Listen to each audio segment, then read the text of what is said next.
Hello and welcome to Daily Red, your lunchtime catch-up on all things Liverpool FC and your daily reminder that the Reds are top of the league. Ladies and gentlemen, happy Virgil van Dijk new contract day to all who celebrate. In the words of noted philosopher Stringer Bell, I want you to put the word out there that we're back up. We're not going anywhere. So spare a thought for rival fans today. The rival fans who spend the prophesizing that we were done, that we were going to crumble, that with Jurgen Klopp gone, Liverpool would be no more. Those same rival fans who then changed the agenda as we decided to run away with the league to, well, Salah and Van Dijk are going to leave at the end of the season, so this will be the last season of them. Mo signed, Virgil signed, both of them locked in, both of them hungry for more silverware. Now what do they say? Now where do they go for their copium? Now look, we might still lose Trent, and obviously that would be a significant blow. But Trent, despite the uniqueness of Trent, Trent is the easiest of the three to replace. Because if you're looking for an elite level centre-back, which is obviously what Van Dijk is, he's the best centre-back on the planet, and it's not close. And one of the pretenders, William Saliba, showed last night why it's not close. If you're looking for an elite level centre-back to come in and replace Virgil van Dijk, it's a very, very small pool that you're going to be buying from. And that pool is going to be very, very expensive. So if we're being honest with ourselves, if Virgil was leaving this summer, now we'd still have Ibu, so we would still have one elite centre-back, but we would need to spend probably in the region of 75 to 80 million, maybe even more, to replace Virgil. And again, it's a very, very small list of players that you could look to. And if you want someone that is truly elite already, there really is only one, which is Alessandro Bastoni. Now, he would come with his own interesting wrinkles. Number one, obviously, there's the Italian factor. It may just be that we haven't ever had the truly elite Italians come to the Premier League, bar, Gianfranco Zola, and even he was 30. But the truly elite Italians haven't come to the Premier League in their prime. So perhaps Bastoni comes over and it's just no issue. I mean, he is a phenomenally good centre-back, a Rolls Royce of a centre-back. However, he has primarily played in the 3. So there would be a little period of him settling into playing in a 2 week after week after week. Obviously, he does it at international level, but even with Italy, they've often played a back 3. Bastoni is really the only one you could go and get where, yes, there would be a drop-off, but it's not an enormous drop-off in the initial year or 2. After that, you're looking at someone that could develop into that role. Maybe a Jared Branthwaite, maybe Levi Colwill, given Chelsea's financial issues and how much money they've lost, maybe him. Or perhaps you might look at Ousmane Diomande at Sporting. They're all very, very talented, already very, very good, but it might take them 2 years to hit that top level. And I'm not saying the Virgil level, because that's a level that, 3 or 4 centre-backs ever have reached. But to be an elite level centre-back, it might take them a few years. So you're going to experience a significant drop-off straight away. the same thing then is true with Mo, because you have to remember, these positions, there's so few great options. Most of them are already at top clubs who won't entertain selling. So if you look at, the best right wingers in the world, Lamine Yamal, untouchable. Bukayo Saka, untouchable. Michael Olise, this summer, probably untouchable. If Mo was leaving, Olise might well be your best option, but you're talking well over 100 million likely to get him this summer. Otherwise, you're looking at a significant drop-off. You're looking at a gamble. You're looking at, let's say, Mohamed Kudus. He's still going to cost 80 million.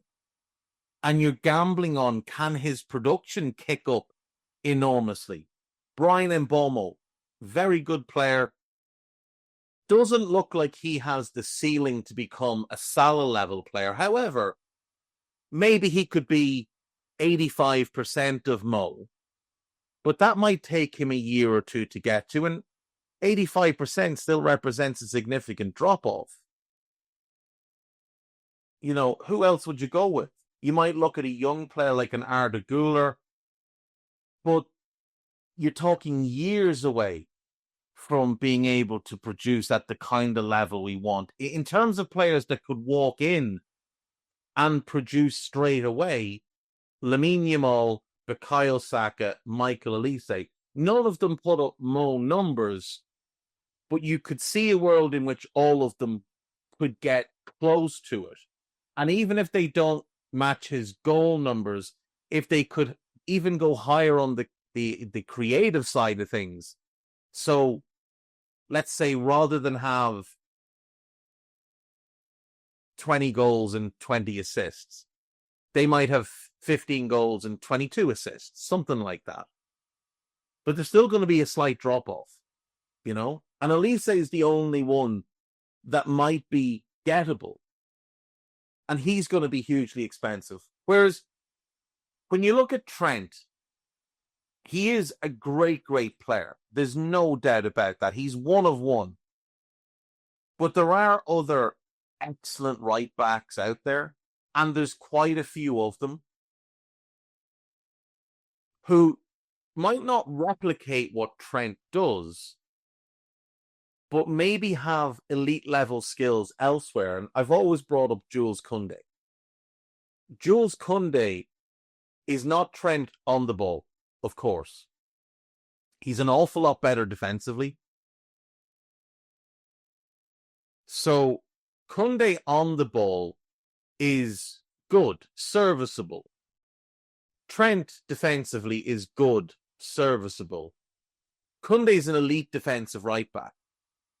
Trent is obviously an elite on-ball right back. So if you could replicate Trent's progressive passing and creativity in other areas, such as an improvement on the left wing in terms of the creativity. Cody and Diaz have done well this year in terms of goals, not so much with the creativity. Trent's progressive passing could be replicated by bringing in Adam Wharton to play in the number 6 position. Koundé and Wharton, in terms of ability on the ball, to progress in the first phase, easily the match of Trent and Gravenberch. And you'd improve defensively. So then if there's the final third creativity replaced somewhere else, all of a sudden it's still crappy to lose Trent, but you've managed to recreate what he does in the aggregate while also improving the team in a different aspect. That will be the defensive side of things. You could look at bringing in a Pedro Porro. He's not an elite fullback, but he's a very, very good one. And he's an outstanding attacking fullback. He does it in a very different way than Trent.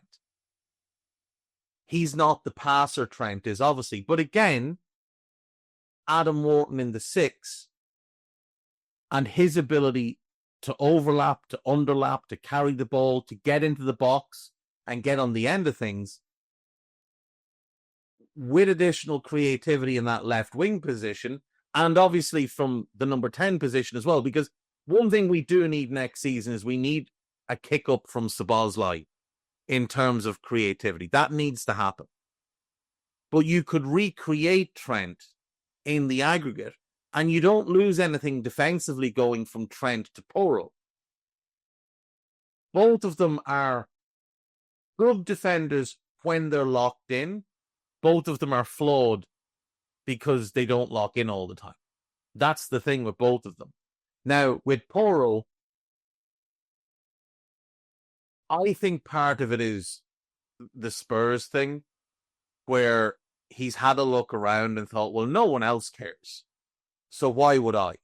I'm just going to do my thing going the other way. But if you look at Pedro Porro when he was at Sporting, he was really good defensively. Like, he looked like he might be the next Hakimi, an elite two-way fullback. Hasn't quite developed into elite, but he looked like he had the potential to be. Reds, it's Jack here, and that was a clip from one of Anfield Index's audio podcasts.